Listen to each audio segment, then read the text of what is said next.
Pregnancy के दौरान pregnant महिलाओं को कई तरह की समस्याओं का सामना करना पड़ता है। हेल्थ के हिसाब से ये जीवन का सबसे सेंसिटिव समय होता है। ऐसे समय में किसी भी तरह की फिजिकल समस्या महसूस होने पर उसे नजरअंदाज नहीं करना चाहिए, क्योंकि प्रेगनेंसी में पीरियड लगभग बंद हो चुका होता है। इसलिए इस समय में ब्लीडिंग होना चिंता की बात होती है। इसलिए आज की इस वीडियो में मैं प्रीति यादव आपको बताऊंगी कि प्रेगनेंसी के दौरान ब्लीडिंग होने का कारण क्या होता है। चलिए शुरू करते हैं अपनी आज की इस वीडियो को। सबसे पहले हम ये जानते हैं कि प्रेगनेंसी के दौरान ब्लीडिंग होने के कारण क्या होते हैं। प्रेगनेंसी की पहली तिमाही में ब्लीडिंग होना उतना गंभीर मसला नहीं होता जितना ये आखिरी तिमाही में होता है। पहली तिमाही की ब्लीडिंग एक्टोपिक प्रेगनेंसी का संकेत होती है। इसमें भ्रूण महिला के यूट्रस के बाहर बनता है। अगर यूट्रस के बाहर या फैलोपियन ट्यूब में प्रेगनेंसी शुरू होती है तो इस तरह की प्रेगनेंसी को एक्टोपिक कहा जाता है। ऐसे में बच्चा यूट्रस के बाहर जिंदा नहीं रह पाता और इस वजह से भी ब्लीडिंग देखने को मिल जाती है।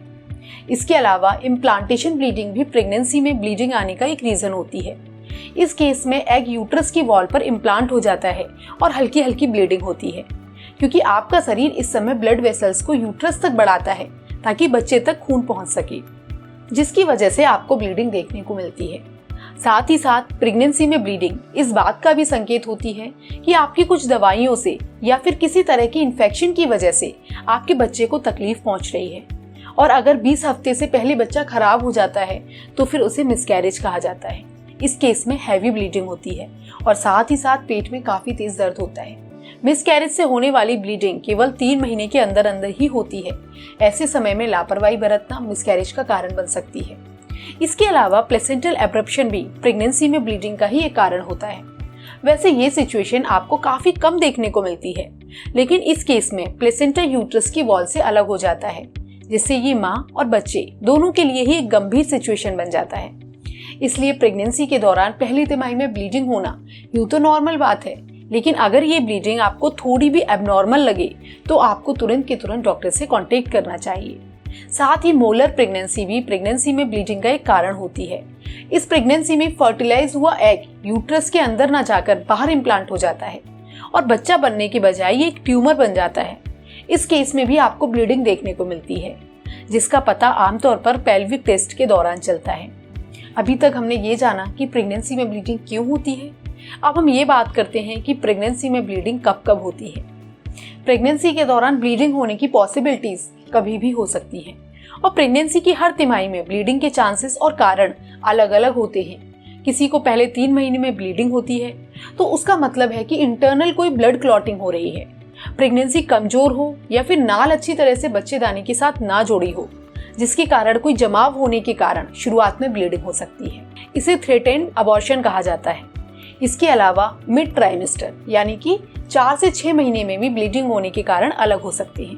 पहली तिमाही में जो क्लॉटिंग हुई है वो सही से नहीं हुई या फिर बढ़ गई है, इससे दूसरी तिमाही में भी ब्लीडिंग हो सकती है।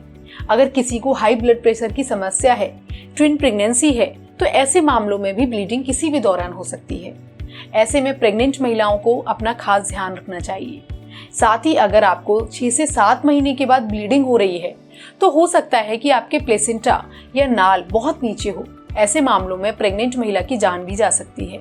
अगर प्लेसेंटा लो हो तो आपको काफी सतर्क रहना चाहिए और डॉक्टर की बताई गई बातों का पालन करना चाहिए। अगर प्रेगनेंसी के आखिरी 3 महीने में नाल सेपरेट हो जाए तो भी ब्लीडिंग हो सकती है। इसे अब्रपिशियो प्लेसेंटा कहा जाता है। ये गर्भ में पल रहे बच्चे के लिए खतरनाक हो सकता है। इससे शिशु की जान जा सकती है। कुछ प्रेग्नेंट महिलाओं में हल्की फुल्की ब्लीडिंग डिस्चार्ज होना नॉर्मल सी बात है, लेकिन डॉक्टर से एक बार कंसल्ट जरूर कर ले ताकि आपको आगे जाकर कोई भी खतरा ना हो। मैं उम्मीद करती हूँ कि आपको हमारी ये वीडियो पसंद आई होगी, तो आप हमारी इस वीडियो को लाइक करें, ज़्यादा से ज़्यादा इस वीडियो को अपने फ्रेंड्स के साथ शेयर करें। ऐसे ही इन्फॉर्मेटिव वीडियोस देखने के लिए आप हमारे इस चैनल को सब्सक्राइब जरूर कर लें। और अगर आपके पास कोई भी सवाल हो तो आप हमसे जरूर पूछें। हम वीडियो लाइव होने के 1 घंटे के अंदर आए सभी सवालों के जवाब देने की पूरी कोशिश करेंगे। चलिए मिलते हैं आपसे अगले वीडियो में। तब तक के लिए खुश रहिए, स्वस्थ रहिए।